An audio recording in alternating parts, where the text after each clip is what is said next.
Okay, scholar friends.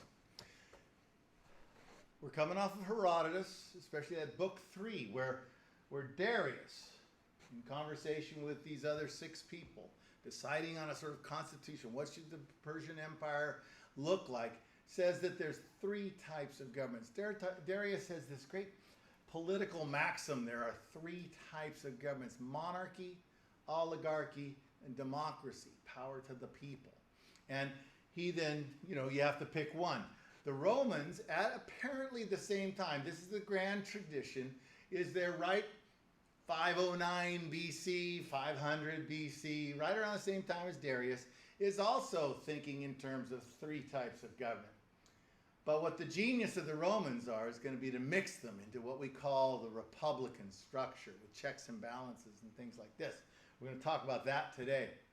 And with Aristotle, which we'll deal with after this, Aristotle will talk about these traditions, the 3 types of governments, and popular sovereignty especially too. And so you get a Persian, Greek, and Roman traditions that are merging around the same time, 500 years BC. And we don't know exactly how this plays out. We don't know the influences among them.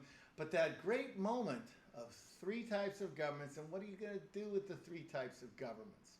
So that's what we're talking about today. Now, I point out to you behind me, this is written by a woman who is a professor of politics at Princeton University. No small university. And so she is writing in the New York Times about what makes Greece and Rome so important. She leaves off the Persians, which is a great tradition of the intellectuals, is to not like the Persians and not like Herodotus. But hey, we're historians, not political scientists. So, but the thing is that she points out how Athens and Rome empowered the poor, and that good government is ultimately going to require the history of civilization, the history of good government, the history of human flourishing is going to require that somehow the poor have a voice, that somehow the poor have power, that you cannot ignore them, and you can't just rule over them abusively. So this is a grand tradition, and so nothing's perfect ever, but we're going to see here how the people are brought into the system, and that's what I want you to especially notice about the Roman Republic. Now, let me tell you the story here, because there's always stories. That's what, this is the great tradition of Herodotus, is tell us stories, And so the story we have is the Aeneid. Virgil's Aeneid is this great sort of beginning story. And then this guy, Livy, comes along and he gathers together lots and lots of stories. And we only have a few of them from the early Roman period as to how they got things worked out. And so Virgil and Livy, first of all, Virgil's story, just quickly, is the Aeneid. And this guy Aeneas has left the Battle of Troy. And so Aeneas, the story of Aeneas is to tell the Romans that in their founding, when they get to Latium, this sort of tribal place in Rome, they come from the greatest civilization of the ancient world, the Trojans. Okay, they are civilized, and yet they're going to come in and sort of become sort of more gritty and stuff with the creation of what's eventually going to be Rome and the creation of the Latin language. And so you have this sort of rough and tumble bunch, the Romans, all right? Now, the Aeneas story is very interesting, but one of the things that comes out of it in the story of Livy, in the histories of Rome and stuff, is this story of the Sabines, all right? And the Sabines are a type of hill people, okay? And they're up here. Now, the Aeneas and his bunch have landed in Latium here and are going to create the Latins, who are us. And then, but you remember they came as a bunch of men. And so these men need to actually find women to marry. And there's a story which is called the Rape of the Sabine Women. And it's, like I point out here, it's an abduction, but it's actually like we need wives. We want to marry you. And so they go up to the Sabines, and they take women and back to Rome.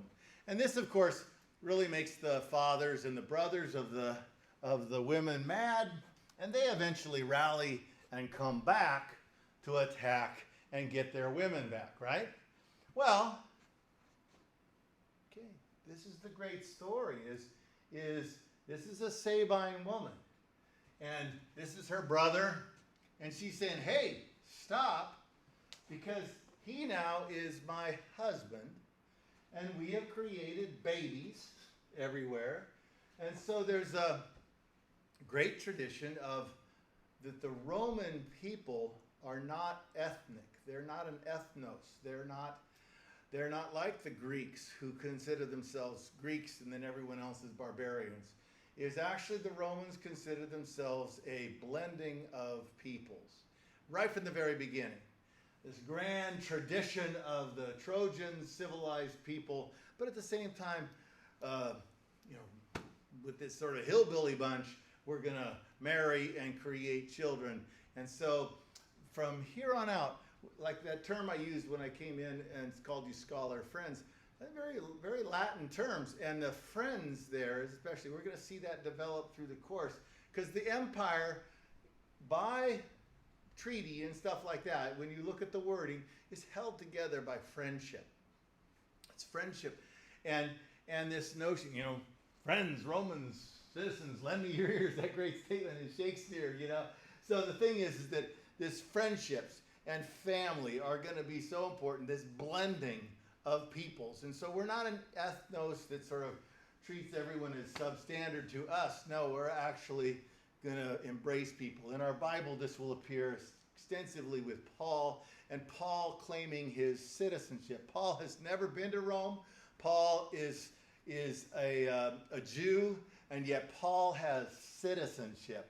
And that means he's equal, friend, special to the empire. So the thing is, this is a very distinctive thing about the Romans, and we will trace it and see it as a development, okay? The Roman Empire, like the Persian Empire, remember Herodotus says that Cyrus is the father who wants the best interest of the people. Well, the Romans are, this is the mentality of who they are. We are obviously a great people. We're conquering other places just like Cyrus does, but we are there to bring human flourishing. We are to make the world a better place. We are to promote freedom.